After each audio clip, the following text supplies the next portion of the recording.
front of it. When Mark caught me looking, he came over with a bottle of Coors and sat at my table. My friend got up and went to the dance floor. My whole body vibrated with his nearness. First, he asked me questions about myself, and then told me he was a freelance filmmaker who'd studied at UCLA and just finished a documentary about a Marine amputee who'd run the length of Africa as a penance, basically, for being alive when the rest of his squad was dead. He told me about watching a sunset in Morocco, hiding from bandits in Uganda, and surfing at J Bay in South Africa. He seemed confident and adventurous. One of those people who went off to climb mountains or motorcycle across Siberia just because the unknown was out there waiting to be experienced. He was so different from me, and yet, from that moment on, he was the only thing I wanted. I could say it was the beer I drank followed by 3 whiskeys on the rocks, but I would be lying. We closed down the bar with talk, and I went home with him, where we made frantic and then slow love on a mattress on his bedroom floor. I would have gone with him sober. I never left after that night. When his Africa documentary won the grand jury prize at a prestigious New York Film Festival 4 months later, the combination of excitement and optimism caused him to propose marriage, and we drove up to South Lake Tahoe, where we tied the knot in a wedding chapel off the main drag.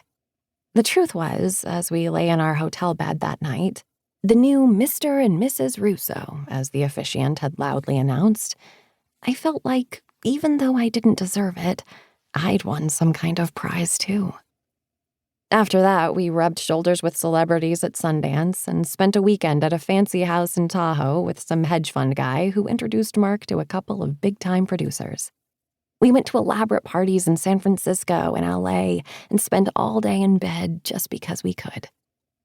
Life seemed shiny and bright then, especially after the 2 producers Mark had met hired him to replace the cinematographer on their most recent film, a guy who had had an unfortunate accident involving a BMW, a power pole, and a bottle of Don Julio tequila. Mark was flown to Utah in a private jet. 3 weeks in, everything fell apart. First, the producers told Mark that they had to make cuts to the budget, and then that they wanted to take the film in a different direction, more commercial, more explosions, and with a love story.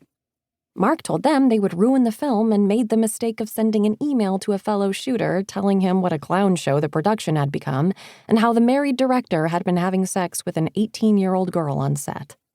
The story somehow made its way into the trades, including the detail that almost everyone on set called the 2 producers the Brothers Dim. Mark was fired and told he would never work in Hollywood again. He took a Greyhound bus back to Sacramento. The next day, I found him passed out on the couch, an empty bottle of vodka on the carpet next to him.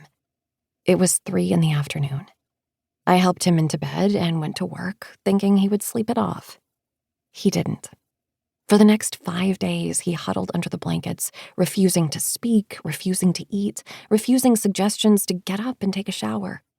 His stillness felt scary and dangerous, like a hand grenade had been deposited in our bedroom.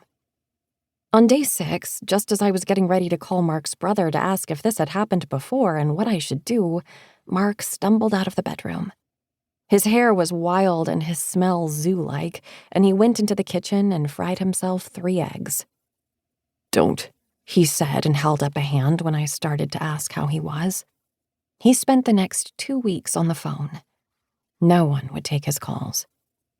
After that, he got a job at one of those big-box hardware stores and started a portrait business on the side.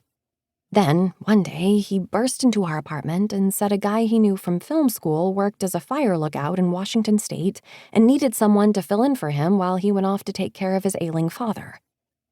"Think of it, Liv. We'll be on top of the world and no one will bother us. We'll be part of nature, free from the money grubbers, the phonies, the idiots.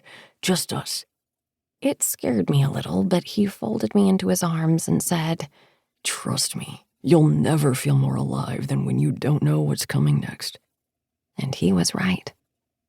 By the time fire season was over, I was weightless from the freedom of being unchained from rude customers, routines, and responsibilities, and so we kept traveling. We crisscrossed the West, sleeping under the stars, drinking beer in dimly lit bars, and getting temporary jobs when we were low on money.